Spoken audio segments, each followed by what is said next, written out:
Dans une de nos précédentes vidéos ici, je vous expliquais que la guerre entre la Russie et l'Ukraine a suscité un gain d'intérêt des Européens pour les réserves d'énergie pétrolière présentes sur le continent africain. Je vous invite encore à aller la regarder. Cependant, selon certains experts, les dirigeants africains ne devraient pas surtout compter sur les regains d'intérêt pour relancer leurs économies. Intriguée, je me suis demandé, mais pourquoi? Sur quelle base une telle affirmation a été faite? Qu'est-ce qui justifie de telles assertions? C'est ce que nous allons voir dans cette vidéo.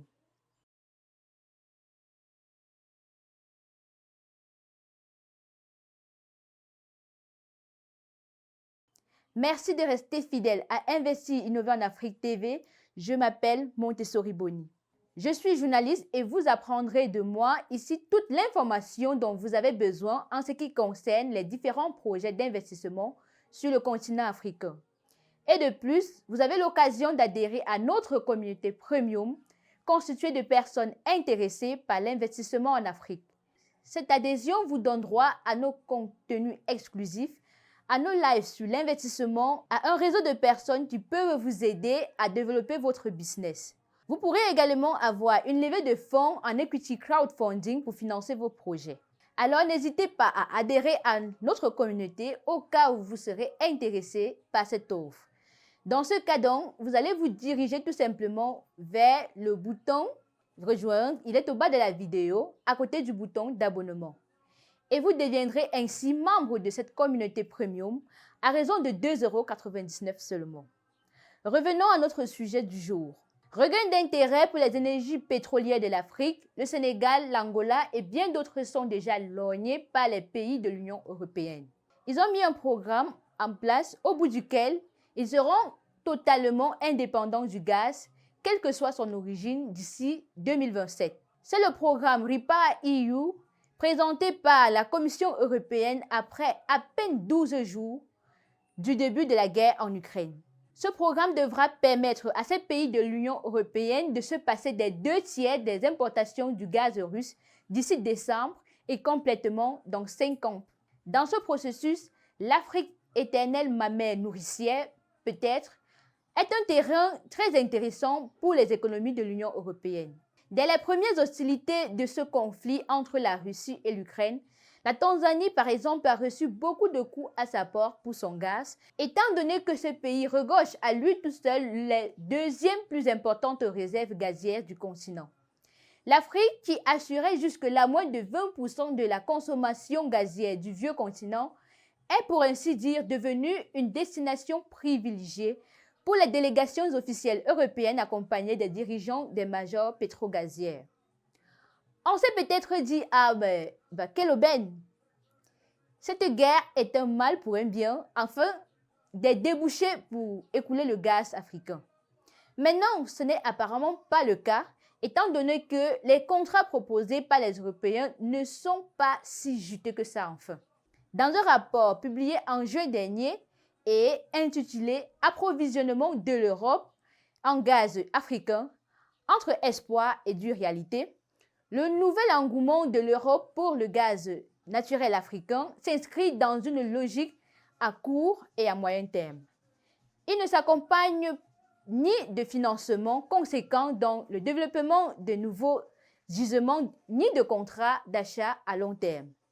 Ce rapport de l'Institut des études énergétiques d'Oxford explique notamment que les pays européens et les compagnies gazières internationales rechignent à investir lourdement dans le développement des projets gaziers et à signer des contrats d'achat à long terme avec les pays africains en raison de leurs engagements à long terme en matière de décarbonisation. Les eurodéputés ont approuvé en juin dernier, cependant, le label vert accordé par la Commission européenne au gaz et au nucléaire, deux sources d'énergie ainsi reconnues comme nécessaires dans la lutte contre le changement climatique. Mais arrivés sur le sol africain, les émissaires ne considèrent plus le gaz comme une énergie verte, mais une énergie fossile moyennement polluante. Et par conséquent, ils ne considèrent plus ce gaz comme ressource énergétique de transition. Pourtant, si l'on s'en tient au programme de l'Agence internationale de l'énergie AIE lors de la présentation du rapport Africa Energy Outlook 2022, parce qu'elles ne font pas partie des actions de restriction à mettre en œuvre pour atteindre les objectifs climatiques. Le directeur de cette agence a d'ailleurs déclaré que sur une liste de 500 principales choses à faire pour être en phase avec les objectifs climatiques, ce que l'Afrique fait avec son gaz ne figure pas sur cette liste. C'est donc fort de ce constat que l'Oxford Institute of Energy Studies a estimé que l'Afrique ne doit pas se bercer d'illusions sur les intentions à long terme de l'Union africaine. Il est peu probable que les décideurs européens remplacent le risque russe par de nouveaux risques pour répondre à leurs besoins énergétiques. À long terme, l'Europe restera fermement concentrée sur son programme de décarbonisation écrit dans le rapport. Par ailleurs, les auteurs du rapport continuent en suggérant qu'il serait très profitable pour l'Afrique d'investir dans sa demande intérieure afin d'utiliser ce gaz pour se développer. Donc, en gros, les pays africains devraient saisir les opportunités à court et moyen terme proposées par les pays européens et en même temps se consacrer sur la demande intérieure croissante. Tout comme l'Europe fait elle-même de son côté en achetant du gaz ailleurs, mais en concentrant tous ses efforts maximum sur le financement de la recherche qui va aboutir à sa décarbonisation. Le rapport écrit d'ailleurs que la satisfaction des besoins du marché énergétique national est d'une importance capitale pour le développement des économies africaines. À l'heure où on parle, les contrats ont peut-être déjà été conclus, mais il est encore temps de penser au développement énergétique de l'Afrique. Cela commence par la construction des unités de raffinage sur place.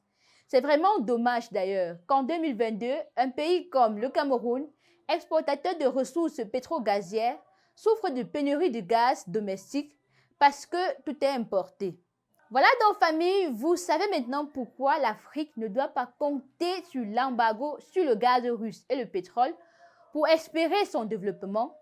Non, ce développement passera par la satisfaction de la demande intérieure du continent. Est-ce que nos dirigeants l'ont compris? Je n'en sais rien. Ce que je sais cependant, c'est que vous avez aimé cette vidéo. J'attends vos remarques en commentaire. Likez et partagez pour permettre aux autres de s'édifier aussi. Je vous donne rendez-vous dans une prochaine chronique. Abonnez-vous à Investir Innover en Afrique TV. Prenez soin de vous, la famille.